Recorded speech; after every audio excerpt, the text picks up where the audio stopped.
Alright, so just wanted to speak quickly about glenohumeral joint, specifically a glenohumeral joint that is sublaxing or dislocating.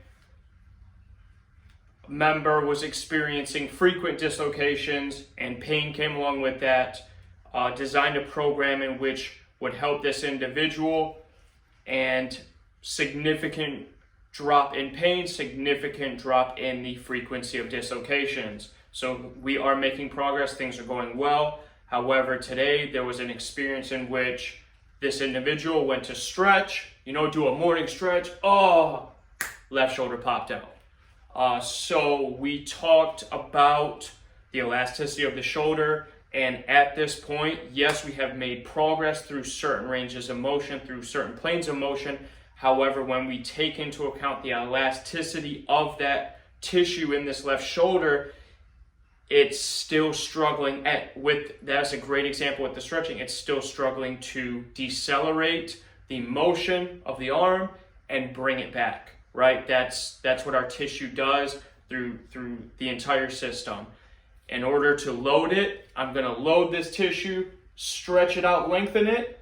It is gonna slow my motion as I go back, getting me to a point of stability, of control, and then it's, upon request, it's gonna come back, right? So with a sublaxed shoulder, then there is tissue in there, most likely, in which this is happening and nothing is stopping it. So what the experience is for this individual, this happens, or a morning stretch happens, or some of the other ones that we've had, woke up in the morning in bed and shoulders popped out. Shoulder does pop out, right? So boom, boom, drops. So we talked about this tissue here, right? So just this is just a very, very quick example. The tissue here, as I go back, it's gonna stretch out, right? So just so you can kind of see that, as my arm is going back, my tissue is lengthening, especially across the rotator cuffs, all right? Or I should say across the shoulder blade, the rotator cuff muscles. They're lengthening, some may be shortening. However, it needs the ability to lengthen, decelerate, and then snap back into place, pull me back. That's not really happening right now. So just keep in mind that depending on what you're experiencing, what you're trying to accomplish, be very precise, be accurate, be confident in what you're doing, ask questions. Sometimes stretching, and for example, a morning stretch is not something we think about. It's just kind of like, oh man, if your shoulder's popping out, you gotta try and keep in mind that you're not ready for that yet. We're working towards that.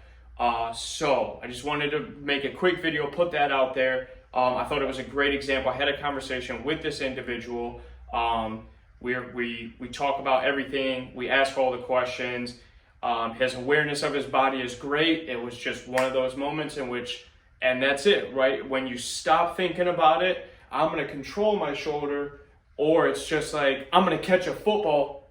It's a difference. One is going to be a very conscious motion of, I'm going to do this exercise, versus, I'm just going to throw my arm up, grab this football, whatever the environment is or the experience is, the body's going to react differently. The stretch happened to trigger that, popped out.